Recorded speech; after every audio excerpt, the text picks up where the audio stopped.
Deus, boa noite, irmãos, a paz. Tem um ventinho aqui, tem como diminuir esse vento que está aqui? Irmãos, eu estou com pouco tempo, eu não vou usar o tempo para me vingar não, tá? Falei que eu já ia pegar o microfone, que eu ia resolver as coisas, mas vou deixar para depois, vou pagar o mal com o bem, tá bom, irmãos? Também para dar o exemplo, né? Se eu chegar aqui pegando de sola, vai ficar ruim. Vocês não vão querer me ouvir. Eu vou ser superior. Que exemplo, né? Então, era só uma brincadeira, tá, irmão? Eu queria falar com vocês essa noite, eu quero, né? E a gente vai falar sobre um assunto, amados, no qual todos nós precisamos crescer muito, né? Aliás, a gente fez uma plaquinha ali, hoje é dia de crescer. Cada dia que a gente vem à igreja, nosso objetivo deve ser, primeiro, doar o nosso louvor a Deus, entregar o melhor que nós temos a Ele. Segundo, receber o melhor, né? Com o coração mais aberto. E você pode perceber que dentro do que significa a igreja, eu falei com os adolescentes no domingo passado, a igreja é um lugar de treinamento. A gente é treinado para duas coisas, né? A gente é treinado para a vida eterna, para entender, receber e garantir a nossa salvação, mas a gente também é treinado para viver uma vida mais abundante aqui, né? Porque os princípios bíblicos, eles sempre vão nos apontar para dois caminhos: como a gente viver o melhor aqui e como alcançar a eternidade. Então, às vezes, a palavra é muito focada, de qualquer maneira, vai passar pelo que a gente faz nessa terra, né? Tanto para trabalhar para a vida terrena, quanto para a eternidade. Mas, muitas vezes, a palavra é focada para um crescimento específico. E hoje a gente vai falar, a gente não, eu, né? Mas eu gosto dessa história, eu sempre brinco que a gente vai conversar e fico só eu falando aqui. Mas eu sei que há uma conversa interior na mente, né? Você fala junto, enquanto você se pergunta coisas, você reflete. Então, nesse sentido, é um diálogo. Mas é um treinamento para o nosso tempo de vida terrena, né? Para algo sobre o qual tem se pregado muito nesses dias, que é sobre propósito. Eu tenho certeza de que se você tem aí pelo menos 3, 4 meses de crente, você já ouviu alguma palavra, ou na igreja, ou na internet, falando sobre o propósito de Deus, sobre aquilo que Ele tem para a nossa vida, né, para os planos dEle. Mas há uma inquietação no coração da gente, porque normalmente não é geral, né? Isso não acontece com todos os pregadores, graças a Deus. Mas existe uma tendência, muitas vezes, quando se prega esse assunto, se prega de uma maneira muito parcial. Sempre falando apenas daquilo que Deus quer fazer e daquilo que Deus pode fazer. E eu quero convidar você a estudar um pouquinho mais. É claro que em 40 minutos aqui a gente não vai conseguir entrar a fundo em todos os aspectos que estão envolvidos no cumprimento dos propósitos de Deus na nossa vida. Mas eu quero, de alguma maneira, ajudar você a caminhar, não com algo que eu tenha programado, né? Isso foi algo que surgiu no tempo devocional, relendo a Bíblia. E eu até comentei com vocês no dia que eu preguei aqui sobre oferta a última vez, que eu estava indo e voltando muito nesses textos de crônicas que a gente vai ler aqui hoje, tanto de primeira quanto de segunda, porque vinha uma revelação de coisas às vezes que a gente já leu, né? Todo mundo já passou por isso, já li isso, esse texto nunca tinha me dito isso, né? Mas hoje eu achei muito interessante observar, e é claro que a gente teria como observar todos esses elementos envolvidos no propósito, se a gente fosse trabalhar a vida de muitos homens de Deus na Bíblia, mas eu escolhi fazer um estudo de caso com você hoje. A gente vai ver um pouco disso na vida de Salomão. Alguém cuja apresentação é dispensável, né? Não daria nem tempo da gente falar sobre ele, mas quando você ouve falar de Salomão, já vem uma palavra ali, sabedoria, junto, né? Mas eu queria que você caminhasse um pouquinho comigo, você vai me acompanhar, tá? A gente vai ler juntos aqui 7 capítulos, mas eu estou brincando. Nós vamos fazer uma caminhada, não vamos ler os capítulos inteiros, não. É só porque nesse pedacinho, eu quero que você... Vou destacar alguns versículos nessa caminhada, que fazem a gente entender, não apenas por esses textos, mas porque são textos que dialogam com outros textos da palavra, que ensinam as mesmas coisas, mas a gente começa a entender propósito na vida de um homem e o caminho que ele trilhou para que esse propósito de Deus se cumprisse na vida dele. Então, nós vamos começar no final de 1 Crônicas 28, do 1 ao 5, Salomão faz uma explicação que eu acho muito interessante. Ele vai dizer para Salomão, ainda é Davi. Davi está vivo ainda, Davi que é o pai. Você que não conhece a história, Davi é o pai de Salomão. Está prestes a passar já a mudança do trono. E Davi diz assim, a Bíblia diz assim, Davi reuniu em Jerusalém todos os líderes de Israel, os líderes das tribos, os líderes das divisões a serviço do rei, os comandantes de 1000 e de 100, e os líderes encarregados de todos os bens e rebanhos que pertenciam ao rei e aos seus filhos, junto com os oficiais do palácio, os principais guerreiros e todos os soldados valentes. O rei Davi se pôs em pé e disse, escutem-me, meus irmãos e meu povo. Eu tinha no coração o propósito de construir um templo para nele colocar a arca da aliança do Senhor. Presta atenção aqui comigo, que eu não vou poder voltar depois. E Davi está expondo o propósito que ele tinha, né? O que ele tinha como planos de fazer. Pode passar. O estrado dos pés de nosso Deus, fiz planos para construí-lo.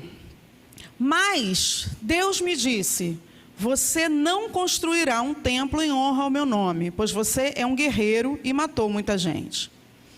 No entanto, o Senhor, o Deus de Israel, escolheu-me entre toda a minha família para ser rei em Israel para sempre. Ele escolheu Judá como líder, e da tribo de Judá escolheu minha família. E entre os filhos de meu pai, ele quis fazer-me rei de todo Israel. E entre todos os muitos filhos que me deu, ele escolheu Salomão para sentar-se no trono de Israel, o reino do Senhor.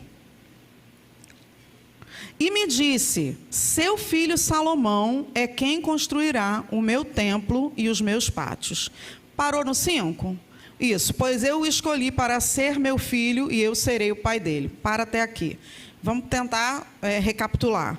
Então, Davi deixa claro para o povo, reúne todo mundo e diz, olha, eu tinha o plano de construir um templo para o Senhor, mas Deus me disse, esse era o meu propósito, mas Deus me disse que não sou eu que vou fazer isso. Então a gente já começa a ver aqui, amados, a diferença entre os nossos propósitos e os de Deus. Primeira coisa que eu quero que você faça, o tempo todo, uma palavra serve para a gente se analisar, né? O que eu estou vivendo hoje, ou eu estou pronto para viver os meus propósitos ou os propósitos de Deus? Porque a gente diz com muita facilidade, através do que canta, do que fala, que Deus pode cumprir os propósitos dele através da nossa vida. Mas, na prática, a gente já começa com algo aqui, com um homem que reconheceu, eu tinha esse propósito. Mas quando eu coloquei diante de Deus, Deus disse que não seria assim, que seria o meu filho que ia fazer. Então, a gente já entende uma aceitação de um propósito que vem de Deus, que não é uma coisa humana. E aí fica claro que Salomão tem um propósito revelado por Deus, de que ele vai construir o templo e ele vai se assentar no trono. Isso já foi revelado. Agora, presta atenção numa coisa, amados, a gente precisa muito aprender sobre isso quando fala de propósito. O fato de Deus revelar um propósito na vida de uma pessoa não significa que esse propósito vai se cumprir. Porque existe um percurso que depende da pessoa para que o propósito se cumpra. E eu quero que você veja um pouco dessas marcas, dessas características que precisam ser trazidas para a nossa vida, para que o propósito se cumpra. Para que a gente possa colaborar com Deus. Porque Ele tem propósitos para todos nós, que são muito maiores do que os que nós imaginamos. Mas Ele vai trabalhar segundo os princípios dEle, para que esses propósitos se cumpram. E a primeira coisa que eu aprendo aqui, que a gente vai ver no verso 7... que o texto já mostra o que vai ser preciso para que esse propósito se cumpra. Vamos ver o verso 7 desse mesmo capítulo. Firmarei para sempre o reino dele. Ele está falando de Salomão, é a continuação daquilo que nós lemos. Se ele continuar a obedecer os meus mandamentos e as minhas ordenanças, como faz agora. Tem uma coisa muito interessante nesse texto. O texto não diz que é se ele começar a obedecer. Não, Salomão já tinha sido observado por Deus como alguém que já obedecia.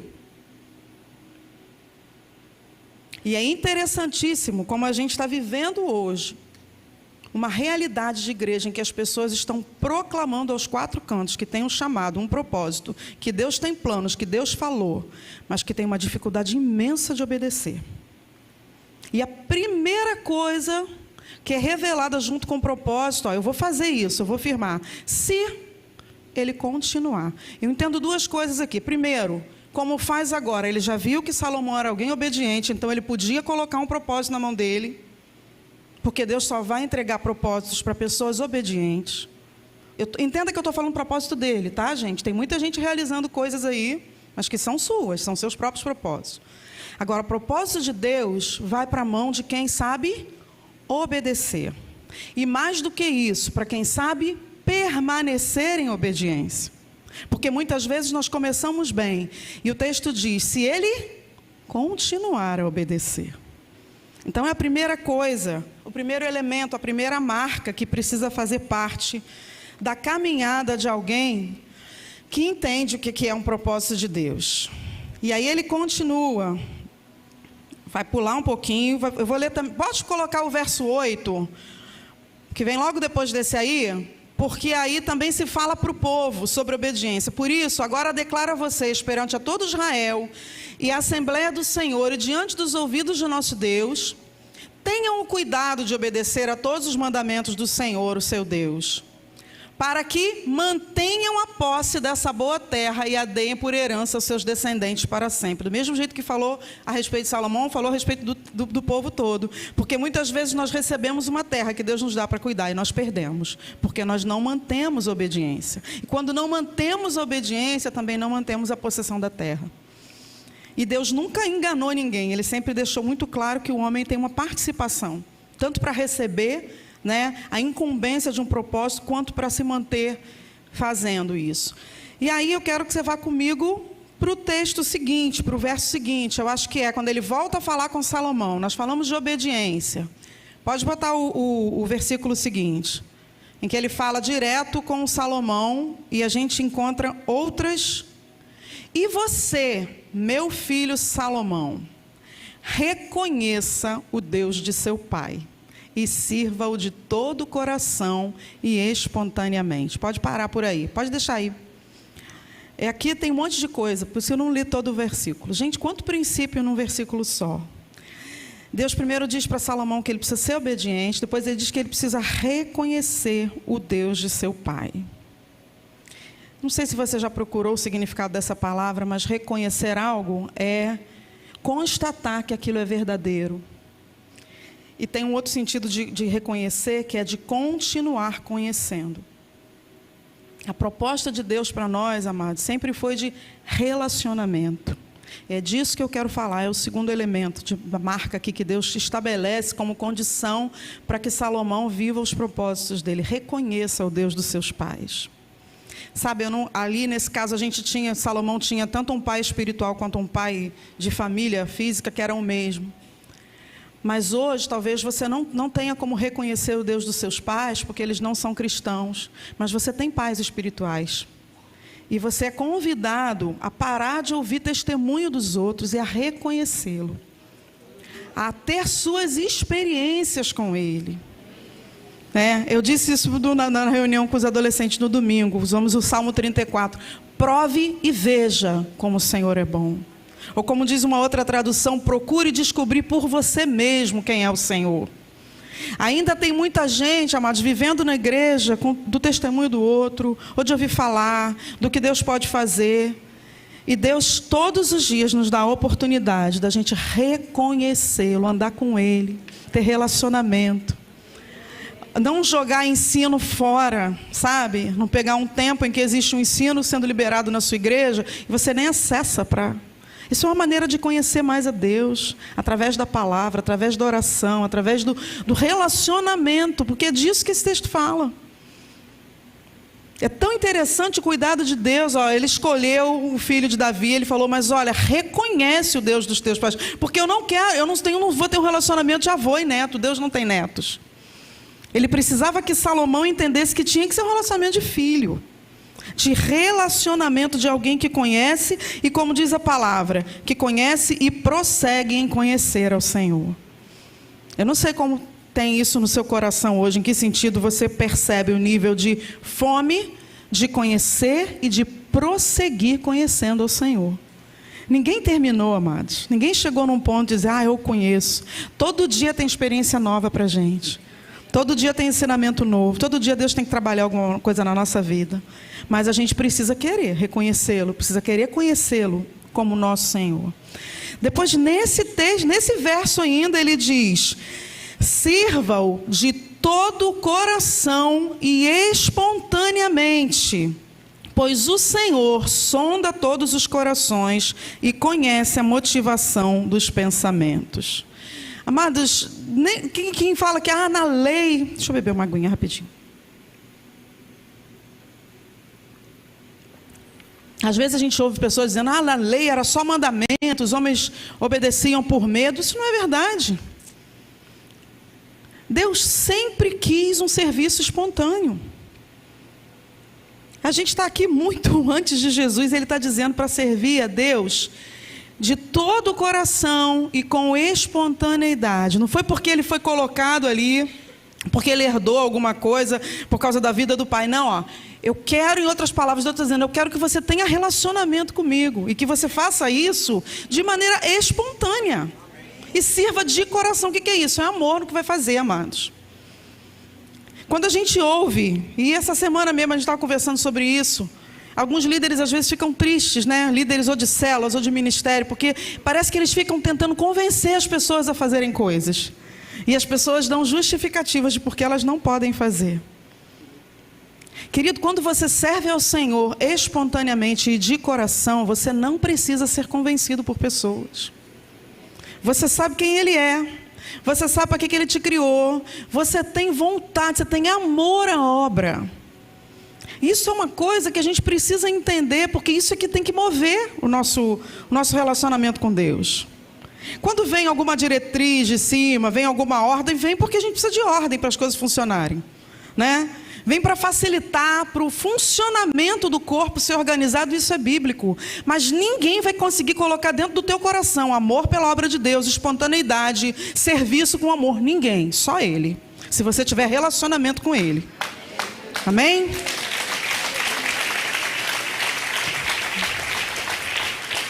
Porque muitas vezes a gente se sente assim como líder: precisa ensinar mais isso ao povo. Precisa, é verdade, toda hora a gente tem que ensinar, né? Tem que relembrar coisas, tem gente nova chegando, a gente tem essa função. Mas não se frustre se o outro não der resultado. Amém, amado? A gente precisa ter essa leveza um pouco, porque Deus está falando com um homem que Ele vai usar para uma coisa. Olha só, me sirva espontaneamente, com coração, de todo o coração.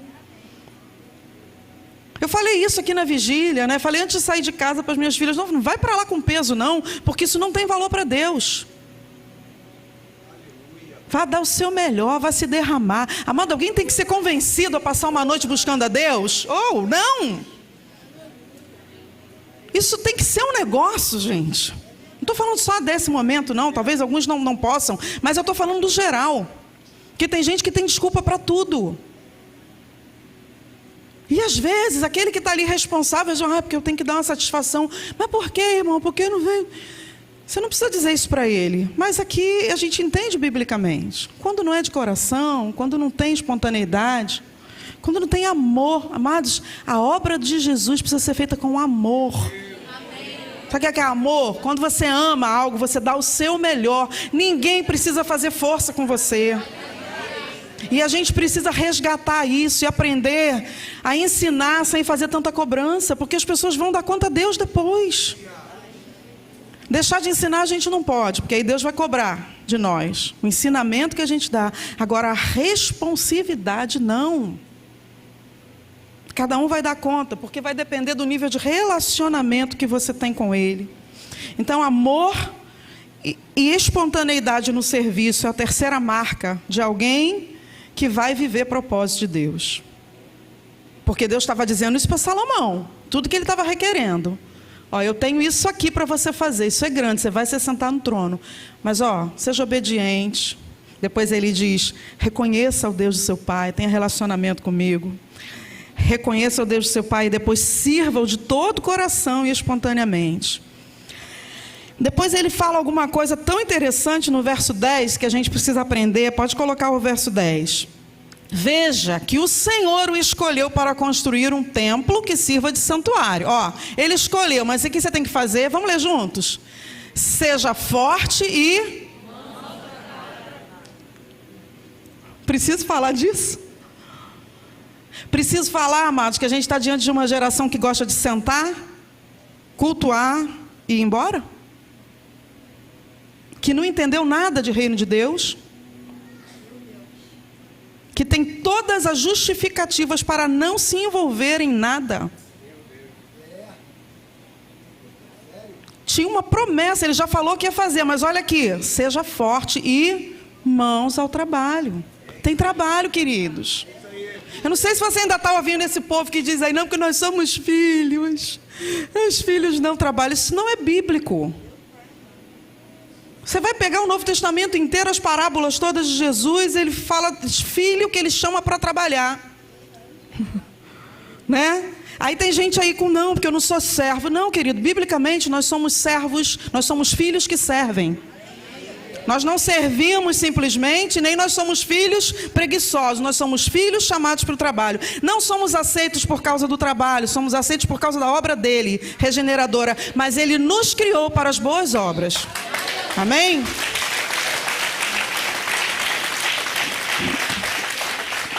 E aí ele diz, tá bom, você vai, ó, tem isso aqui para a tua vida, mas ó, vai trabalhar.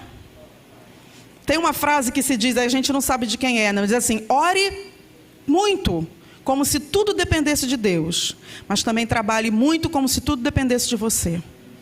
Quando a gente encontra esse equilíbrio, entende que é a nossa vida de oração que vai mover, não é uma questão de fazer um monte para o reino, mas que tem o que ser feito, porque Deus nos dotou de dons, habilidades e capacidades para isso, a gente para de dar desculpa, né? E para de ficar vivendo um conto de fadas de propósitos. Porque Deus, porque você é o melhor de Deus, porque Deus... Querida, isso tudo é verdade. Só que tem uma parte nossa que precisa ser feita para que os propósitos de Deus se cumpram na nossa vida. Então aqui eu estou falando de disposição. É a quarta marca que precisa haver na vida de uma pessoa que quer viver os propósitos de Deus. Disposição. Ela não tem medo de trabalho, ela não dá desculpas. Depois a gente vai para, deixa eu ver, vai para o verso 11. Vamos ler do 11 ao 13. A gente ainda está aqui no primeiro, tá? A maior parte está aqui nesse capítulo. Então Davi deu a seu filho Salomão a planta do pórtico do templo, dos seus edifícios, dos seus depósitos, dos andares superiores, as suas salas e do lugar do propiciatório. Entregou-lhe também as plantas de tudo que o Espírito havia posto em seu coração, acerca dos pátios do templo do Senhor e de todas as salas ao redor. Acerca dos depósitos dos tesouros no templo de Deus, os depósitos das dádivas sagradas. Pode parar aí um pouquinho. Depois vai dizer que deu instruções sobre a divisão do trabalho no templo. Eu quero que você preste atenção aqui. Ele já recebeu o propósito, Salomão já sabe o que ele tem que fazer. Ele já recebeu orientações sobre algumas coisas que ele precisa desenvolver na vida dele para que esse propósito se cumpra. E agora ele recebe a planta. Amados, Deus é um Deus de gerações. Ele começa a construir algumas coisas numa geração e ele vai continuar na outra. E para a gente receber o que Deus tem para a nossa geração, a gente precisa reconhecer e considerar quem veio antes. Obrigada, amado, ótimo. O irmão me deu uma força agora, ele falou ótimo. Vocês ouviram aí? Sabe por quê? Ah, não foi não? Foi ótimo não? Foi forte. Poxa, eu tinha gostado do ótimo, mas forte também é bom. Sabe por quê? Porque hoje tem uma história do propósito individual e Deus não é assim não. Ele sempre vai nos usar com a interdependência do corpo. Sabe, tem coisas que são para a nossa vida, a gente vai viver, mas Ele vai nos manter dependentes uns dos outros. E quando você acha que você recebeu a revelação, que aquilo que passou não serve, tanta gente pregando essas besteiras na internet, porque eles não entenderam, e essa geração nos magoou na igreja. Cara, essa geração pagou um preço alto, chegou até aqui, e Deus quer entregar o que já veio. Deus nunca vai entregar tudo na mão de uma pessoa. Ele pega a planta que já foi dada para o pai e entrega para ele fazer o que ele já recebeu. Se você observou ali o texto anterior, que Davi diz assim, tudo que foi me dado pelo Espírito, ele entrega para o filho dele, para ele continuar. A gente não tem que destruir o que já foi construído para viver um propósito. Pelo contrário, a gente precisa valorizar o que já foi construído e, a partir daí, continuar a desenvolver o propósito. Amém? Foi forte, né, amados? Agora é o cara que diz assim, que Deus está operando e sem anestesia, né? Como diz o outro. Então, aí você entende isso aqui, vamos recapitular até onde a gente veio. Depois a gente vai pular um pouco. Vamos ler agora 19 e 20 desse mesmo capítulo. Disse Davi a Salomão, porque ele fala novamente algumas coisas que ele já falou, eu queria ressaltar. Tudo isso a mão do Senhor me deu por escrito, e Ele me deu entendimento para executar todos esses projetos. E acrescentou, seja forte e corajoso, mãos ao trabalho, não tenha medo nem desanime, pois Deus, o Senhor, o meu Deus, está com você. Então ele ressalta alguma coisa do que já veio, né? Diz, eu sei que eu não vou terminar isso tudo, o propósito de Deus é que você continue, mas você precisa receber o que eu já recebi. Para que você não comece do zero, né? Você vai continuar. Por quê? Porque o Espírito já tinha derramado a planta. Cuidado quando você se fecha para aquilo que vem de quem veio antes de você, porque você pode começar a construir em matéria humana e ignorar aquilo que o Espírito já derramou. Isso é muito sério, gente.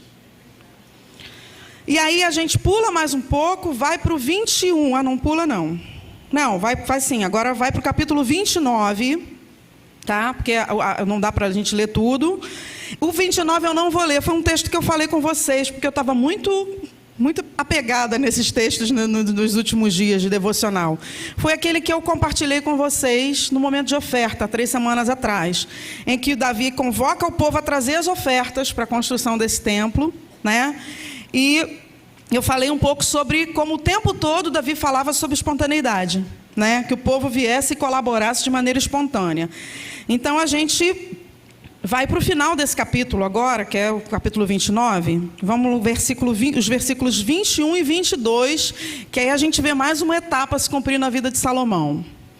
No dia seguinte, fizeram sacrifícios ao Senhor, porque o povo já tinha trazido a oferta, e apresentaram-lhe holocaustos, 1000 novilhos, 1000 carneiros e 1000 cordeiros, acompanhados de ofertas derramadas e muitos outros sacrifícios em favor de todo Israel.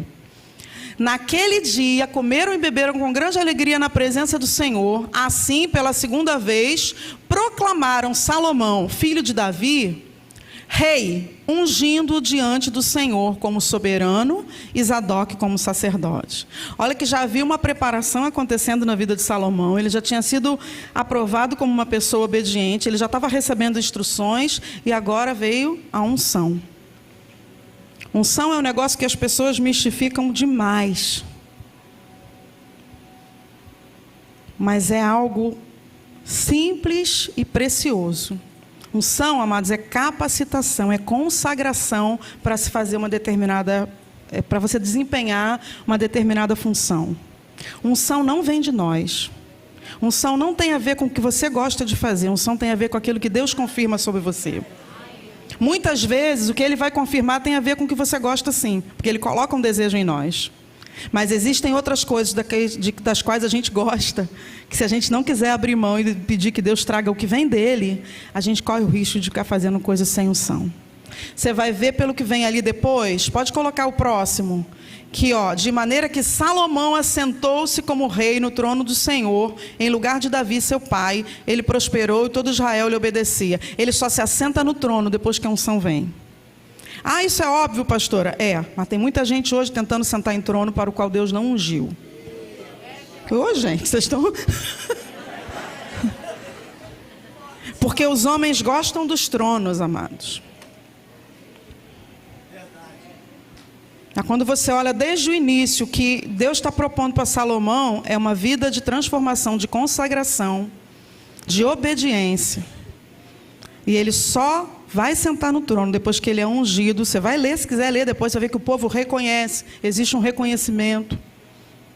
Não foi uma imposição, não foi uma luta pelo trono, nem para adiantar processo. Amado, não tenta adiantar processo na sua vida, não. Deixa Deus fazer você passar pelos processos. Os processos como eles fazem a gente crescer, como eles nos capacitam. E como Deus derrama unção sobre a vida de pessoas que passam por processos.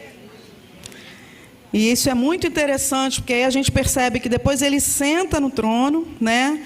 E aí no final do capítulo 29 fala da morte de Davi. E aí o que a gente via antes, que era Davi junto com Salomão, você vai começar a ver comigo agora, que a gente muda de livro, então já lemos um pedaço de 1 Crônicas. Em 2 Crônicas já começa falando de Salomão já sem o pai. Né? E agora, o que Davi ensinou para Salomão precisa ser muito forte, porque ele já não tem mais ali o pai para explicar as coisas. E o capítulo começa exatamente assim, ó, 2 Crônicas, capítulo 1. Salomão, filho de Davi, estabeleceu-se com firmeza em seu reino, pois o Senhor, o seu Deus, estava com ele e o tornou muito poderoso. Vamos parar aqui um pouquinho. Não sei se você já procurou, se você já viu o significado dessa palavra, mas estabelecer. Porque a gente lê assim, parece que foi rápido. Rápida é a narração, mas ninguém se estabelece rapidinho. Estabelecer é um processo. E o significado é tornar-se estável, formar-se de maneira regular. E aí é quase redundante, porque ele diz que ele estabeleceu-se com firmeza. Firmeza é consistência, solidez. E mais uma vez o significado é estabilidade, segurança de movimento. Esse homem passou a ser uma pessoa estável. Amados, existem pessoas instáveis achando que vão viver propósito de Deus. Elas não permitem que Deus estabeleça, torne firme nos movimentos. O instável cansa das coisas e culpa os outros. O instável se enjoa de fazer a mesma coisa e a responsabilidade é do outro. Ele não se mantém num caminho por muito tempo, ele troca toda hora as coisas da vida em geral. Mas a responsabilidade nunca é dele. Porque quando a gente se olha e peraí, por que eu estou tentando mudar de novo? Será que isso não está errado comigo? Eu não tenho que ver, eu não tenho dificuldade de estabelecer relacionamentos? Ou eu cobro das pessoas algo que falta dentro de mim, eu estou projetando? Todo mundo pode passar por instabilidade, amados. O crescimento vem quando a gente olha que está instável e começa a querer resolver essa instabilidade. Eu não estou falando de ter dias maus, todo mundo pode ter. Ninguém é o tempo todo alegria, vitória, né? Se você disser que é assim, você está camuflando alguma coisa. Eu não estou falando disso, eu estou falando de gente que vive na oscilação. Como é que Deus vai entregar projeto, amado? Que depende de você ter firmeza. Se toda hora está entrando, mas já está saindo, vou parar isso. Entro no ministério, tenho um problema, saio, o líder é ocupado, vou para... Amado, isso aqui tem a ver com cura na alma. Estabelecer tem a ver com passar por processos e não fugir deles. Passar por processos e não culpar as pessoas, olhar para a gente. Sabe, ganhar firmeza espiritual. Quando a gente começa a ganhar firmeza espiritual, Deus começa a perceber, posso colocar coisas aqui, porque vai segurar. Ou não, eu preciso retirar coisas da mão, porque não está segurando. Isso não tem a ver com os outros. Escuta uma coisa, Deus não deixa de cumprir nenhum propósito na vida de alguém por causa de outras pessoas. Que Deus é esse? Deus só deixa de cumprir um propósito na vida de alguém por causa do alguém. Se a gente tiver essa convicção, a gente vai crescer tanto e vai fazer tanto para o Senhor e vai parar de mimimi, que a igreja vai avançar no nível, por quê? Porque nós precisamos ser estabelecidos. Precisamos ganhar firmeza no Senhor. Irmãos, esse tempo que a gente está vivendo agora no final, a gente está falando muito disso aqui na igreja. Não pensa que é porque a gente é malvado, não. É porque a gente vai prestar conta para Deus sobre que tipo de igreja que a gente está apacentando. Não vai permanecer crente mimimi. Não vai aguentar perseguição. Nós precisamos ser estabelecidos em Deus, vamos ser curados, precisamos assumir nossos erros, parar de apontar os outros vão dar conta para Deus deles, nós vamos dar conta de nós. Se a gente tiver convicção disso, amado, ninguém segura. Aí, eu quero que você acompanhe mais comigo. A Bíblia diz que ele se estabeleceu com firmeza sobre o reino, e o Senhor estava com ele e o tornou muito poderoso. Leia o verso 7 agora, porque aí ele vai passar por uma prova. Eita, agora ninguém gosta. Porque caso ninguém tenha dito para você, aqui não pode dizer não, que desde o EBM a gente já tem uma lição sobre isso. Existem provações. A gente não luta só contra o mundo, contra o pecado, não é só tentação. Deus nos prova. E aí, Deus aparece a Salomão no verso 7 de 2 Crônicas 1. Naquela noite, Deus apareceu a Salomão e lhe disse: peça-me o que quiser, e eu darei a você. Salomão respondeu: tu foste muito bondoso para com meu pai Davi, e me fizeste rei em seu lugar. Agora, Senhor, que se confirme a tua promessa a meu pai Davi, pois me fizeste rei sobre um povo tão numeroso quanto o pó da terra. Dá-me sabedoria e conhecimento para que eu possa liderar esta nação, pois quem pode governar este tão grande povo? Bom, tem noção? Chega para o cara, já é rei, agora me pede. Pede o que você quer. Deus queria fazer um mimo. Eu não sei como é que seria se alguns de nós estivéssemos lá no lugar.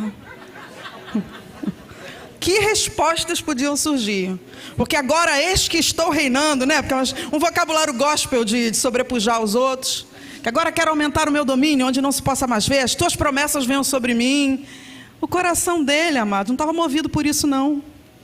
Até o pedido que ele faz é para ele continuar fazendo bem o que ele está fazendo. Tem noção disso? Ele está pedindo a Deus para dar conhecimento e sabedoria para continuar fazendo aquilo que ele tem temor de que é algo grande. Isso, amados, é motivação correta do coração.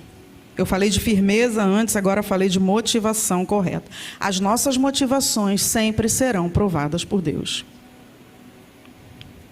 Se você quiser fazer coisas grandes para você mesmo, não se preocupe com as motivações. São suas, os projetos são seus. E tem um monte de gente vivendo no gospel com projetos pessoais.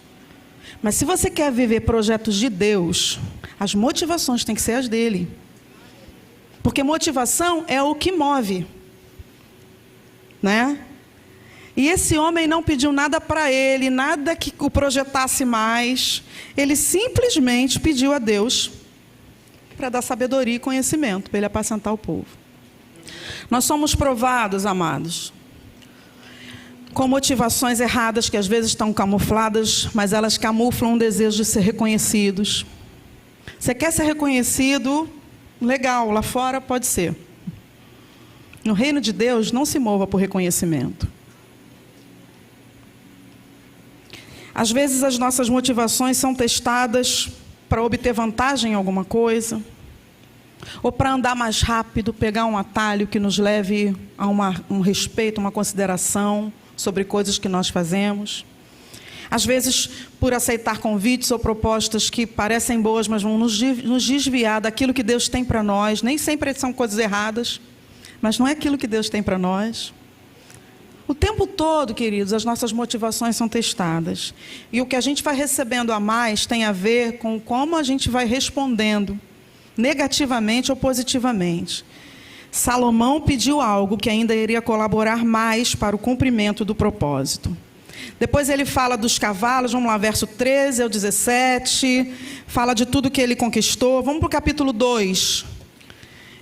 No capítulo 2 a gente vê que ele tem consciência da grandeza do Senhor e do propósito. Capítulo 2, 4 e 5, diz assim, de 2 Crônicas, versos 4 e 5. Agora estou para construir um templo em honra ao nome do Senhor, o meu Deus, e dedicá-lo a Ele, para queimar incenso aromático diante dele, apresentar regularmente o pão consagrado e fazer holocaustos todas as manhãs e todas as tardes, nos sábados, mas luas novas. Esse é o decreto, vai para o próximo.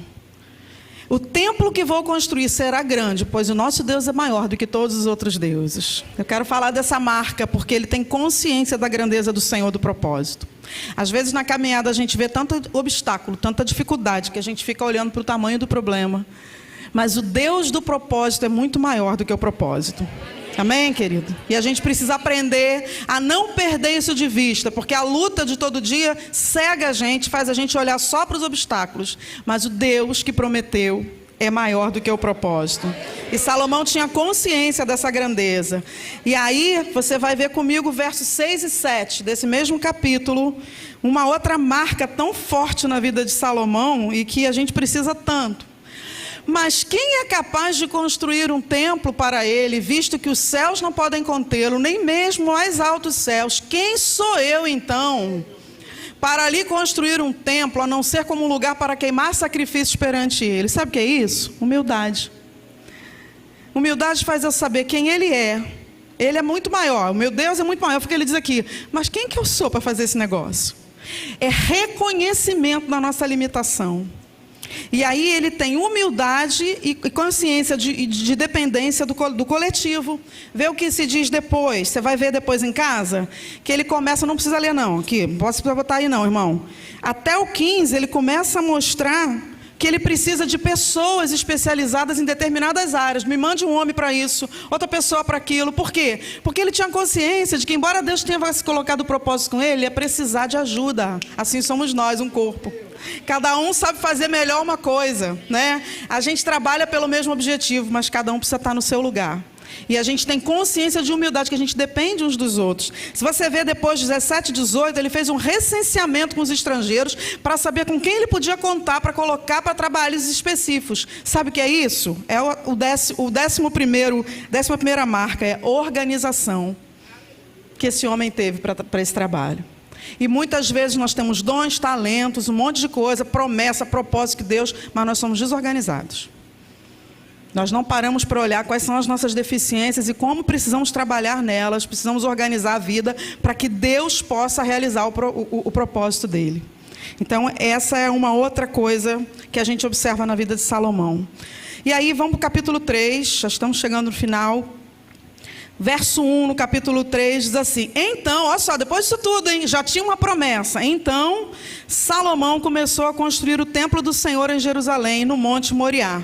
Depois você lê em casa, o 3 e o 4 nós não vamos ler, porque fala de como é que foi, o que as pessoas estavam trazendo, como as pessoas estavam trabalhando, e a gente vai para o 5, que narra a conclusão da obra. E é tão interessante, que é a 12ª marca que eu quero fechar aqui, a conclusão do projeto. Termina em louvor e glória a Deus. Você vai ver lá, isso vamos ler sim, 2 Crônicas 5, a gente vai ler o comecinho. Então Salomão começou, não, vai lá para o 11, 12, 13, a partir do 11 que a gente vai ler. O início é o que eu já li para vocês, o primeiro capítulo, o primeiro versículo que diz que ele começou a construção, e a gente vai agora para o final. Os sacerdotes saíram do lugar santo, todos eles haviam se consagrado, já era o tempo de consagrar o templo. Não importando a divisão a que pertenciam, todos se consagraram. E todos os levitas, que eram músicos, Asaf, Emã, Jedutum e os filhos e parentes deles, ficaram a leste do altar, vestidos de linho fino, tocando símbolos, harpas e liras, e os acompanhavam 120 sacerdotes tocando cornetas. E os que tocavam cornetas e os cantores em uníssono louvaram e agradeceram ao Senhor, ao som de cornetas, símbolos e outros instrumentos.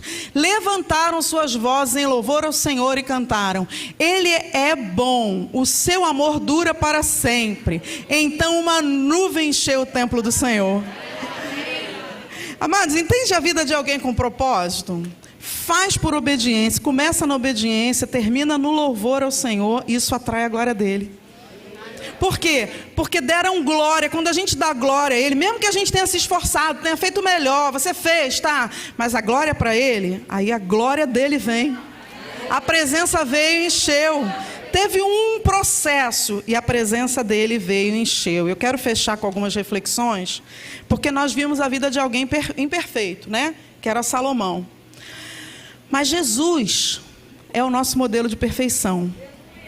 Né? Ele, falando de Salomão, ele diz lá em Mateus 12, 6, ele diz, está aqui o que é maior do que Salomão. Falando do templo, ele diz: está aqui quem é maior do que o templo. Por quê? Porque Salomão foi usado por Deus para construir um propósito de trazer a presença de Deus para a terra. Jesus é o próprio Deus que deixa o céu e tabernaculou entre nós. E habita em nós. Mas agora eu quero que você preste atenção. Mesmo sendo Deus, tendo feito tudo isso, quando você olha para Jesus, você encontra todas essas marcas aqui, que eu falei. Para que o propósito se estabelecesse, ele foi obediente, ele se relacionou com o Pai em todo o tempo, ele teve disposição. Em determinado momento ele disse: meu Pai trabalha até agora e eu trabalho também. Jesus trabalhava, recebeu orientações, os planos do Pai, se fortaleceu na caminhada, em oração, em jejum, manteve a motivação correta. Quando quiseram colocá-lo como Deus, ele disse: não, eu não vou provar nada para ninguém, eu tenho um plano, eu tenho um propósito. Ele não permitiu que os homens tirassem ele do propósito. Ele tinha consciência da grandeza do Senhor, teve humildade, ensinou humildade, mandou a gente se esvaziar e sempre deu glória a Deus. A maior parte desses elementos, se você for estudar a vida de outros homens de Deus, você vai descobrir que elas estão aqui. E eu vou repetir: Deus não deixa de cumprir o propósito na vida de uma pessoa por causa de outras pessoas. Ele deixa por causa das nossas escolhas. Porque nós não obedecemos, não nos humilhamos, não o buscamos, não temos disposição para trabalhar, não nos fortalecemos nos processos, em vez disso culpamos os outros, não vigiamos nas motivações do nosso coração e algumas vezes buscamos glória para nós e por isso não atraímos a glória de Deus. Eu quero chamar você agora para orar comigo. Porque a Bíblia diz em Jeremias 29:11, né? Deus fala conosco, Ele diz: Ele que sabe quais são os propósitos que Ele tem para nós, para o nosso coração. E Deus tem propósitos para nós, amado. Mas eu quero que você faça uma oração muito sincera nesse momento. Diga: Senhor, eu percebo que está faltando cultivar algumas dessas características na minha vida, mas eu quero que o Senhor trabalhe em mim, que o Senhor me ajude a ver e a tomar passos e posturas, sabe, amados, que não tem a ver com o momento de emoção, mas que são de gente que se posiciona. Porque quando uma pessoa se posiciona, não tem nada que pare ela.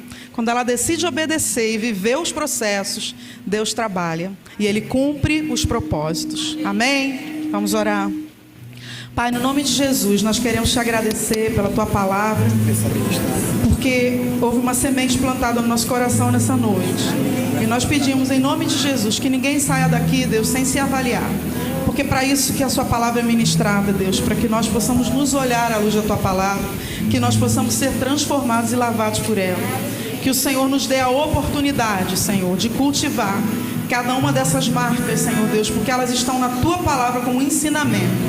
E que haja crescimento, Deus, e que os Teus propósitos, que são grandes e mais altos do que os nossos, que eles possam se cumprir na nossa vida, por causa da nossa atitude de ser responsíveis e responsáveis, Senhor. Em nome de Jesus nós te agradecemos.